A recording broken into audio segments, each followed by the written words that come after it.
Lofty.ai is a platform that tokenizes real estate and lets people invest in properties by buying tokens, which represent smaller fractions of the value of the property, and then earn rental income.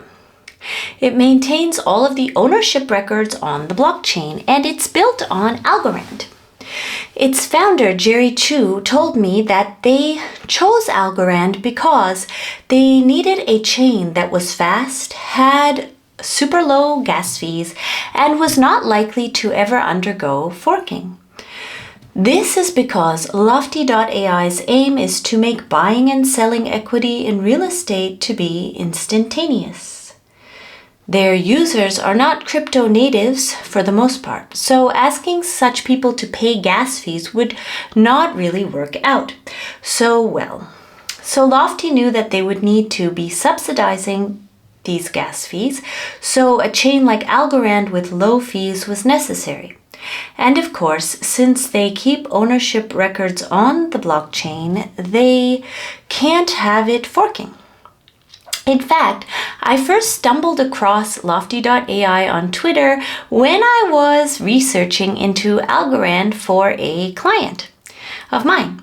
So then I contacted Jerry Chu, its founder, to do a podcast conversation with him about the platform after I started messing around on Lofty.ai, because as soon as I did, I saw that a lot of my own clients would probably like it. So, if you want to know why there's no interview and instead I'm telling you about our conversation firsthand, then I will tell you about that at the end. It was very nice speaking with Jerry Chu about it, his platform. He strikes me as a highly professional and practical person with a streamlined vision, and he is easy and pleasant to speak with. Lofty is interesting because it has two sides to it, and I find both of them fun. One is the real estate platform I mentioned. It's really visual and fast. In fact, to me, it's faster than other Web 2 platforms like Airbnb. You see the relevant info on the property, like how much rental income you'll make, and about its management, and then you can instantaneously buy as many tokens as you want. Speaking with the CEO, Jerry Chu, he told me that they were funded by Y Combinator, and that they were told that if they built something that optimizes the user experience of that given industry, then users would naturally come to their app, which they did. He said that real estate investors like their platform because they don't need to do all the legwork that we do in real estate investing in real life, but they get the same perks. The way that Lofty does this is that each property has an LLC which manages it. And so when you buy a token, you actually buy a fractional ownership in that LLC. Because it's an LLC, as per the way that the bureaucracy part works in the US, it's possible to record the ongoing changes in ownership every time someone buys or sells a token in real time. They wanted to make a Web 2 type of interface, which is the type of user experience most people are used to. The other side of Lofty, meanwhile, is a liquidity marketplace where people can lend the property tokens to earn yield in USDC, and they can also lend their earned USDC to earn more yield. Lofty's founder, Jerry Chu, told me that basically they made an AMM with a really well thought out algorithm to stimulate a natural flow of funds through the platform. The AMM is always selling and trading tokens, and staking yield is then generated from the fees that the real estate platform users pay to make those market orders, to sell or buy their tokens instantaneously. I asked Jerry Chu how they make sure that the liquidity flows well. And he was saying that they expect DeFi users to follow the yield. And that is one of the ways that an optimal flow of liquidity is maintained. Another thing is that DeFi users are naturally encouraged to keep coming to the platform to check yield rates because you need to manually restake your earned USDC yield. As an astrologer, I've been watching real estate trends closely because real estate is ruled by Moon. Moon rules the sign of Cancer, which is where Jupiter is exalted. Beginning in June of 2026, Jupiter enters Cancer, and I see that this is when society as a whole will become conscious of what has happened to real estate globally. And it will become a formidable societal theme at that point. Something else that's really interesting is that Ketu will cross Jupiter upon his entrance into Cancer in November of 2026. Ketu creates multiplicity and fractionalization. Ketu basically splits.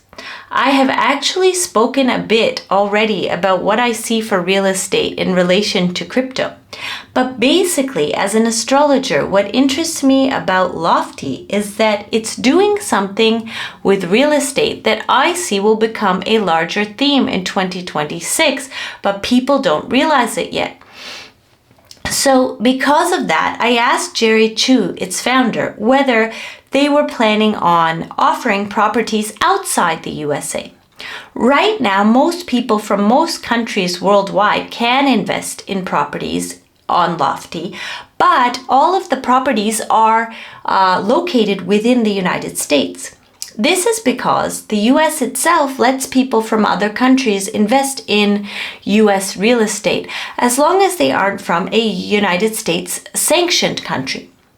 Jerry Chu, Lofty's founder, mentioned that the US market itself is really big, so they could simply continue within that market.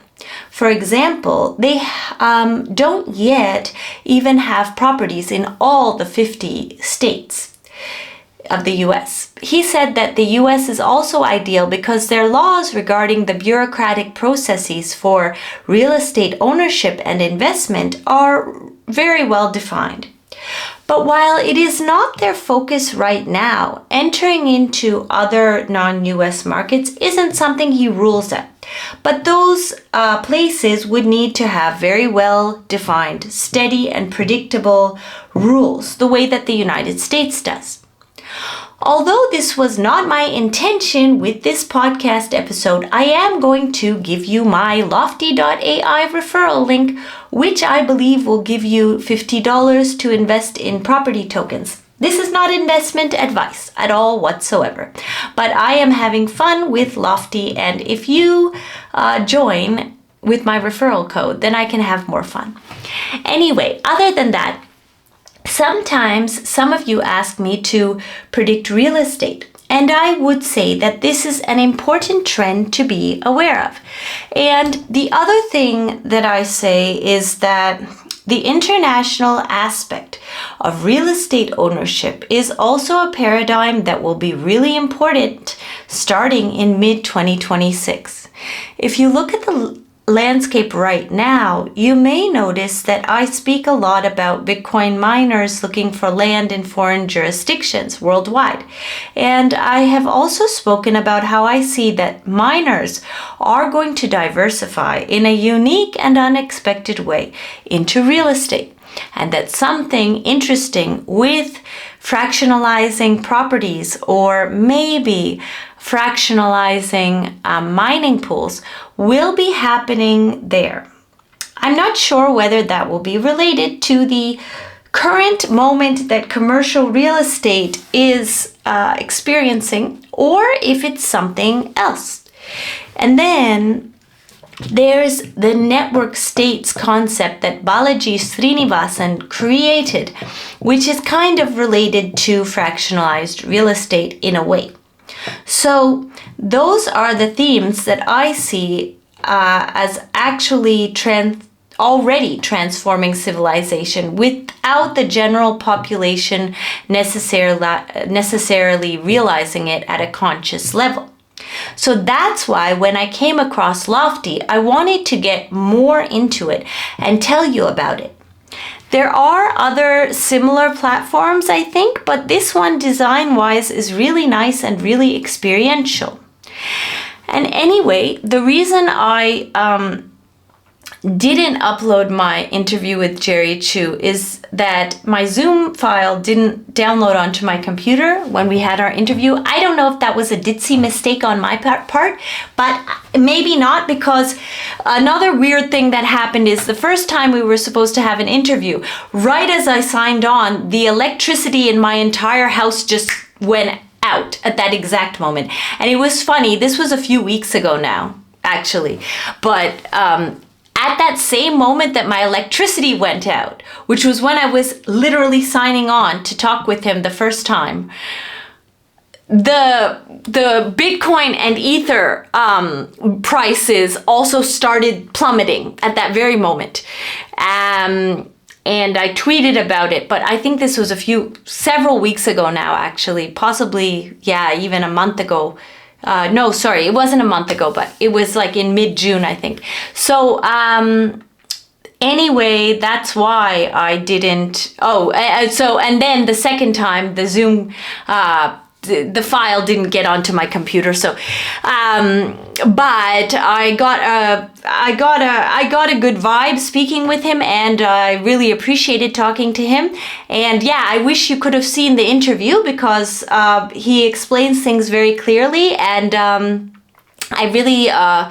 So I just basically tried to tell you everything that I spoke about with him from me firsthand, yeah, I didn't I expected to be sharing that interview with you. But since that didn't go according to plan, I figure, well, I'm just going to share my referral codes with you, because yeah, that wasn't my plan, but I'm going to do it. Because actually, this is not investment advice, but if you join, yeah, maybe you'll like it, and at least then you can experiment with it if you're interested in. Again, this is not investment advice of any kind, but I'm having fun with that platform. So, yep, and weirdly, I'm just playing with my light right now, turning it on. I have a lamp here, so there must be something there with, I don't know, with yeah, who knows? So anyway, but yeah, I hope to, hopefully next time I want to share an interview with you guys. This will not happen, but who knows? Maybe I'll just do it like this and just tell you things firsthand that I talked with people about. I'm not sure. Anyway, I hope this was interesting to you, and I will see you next time. Thank you.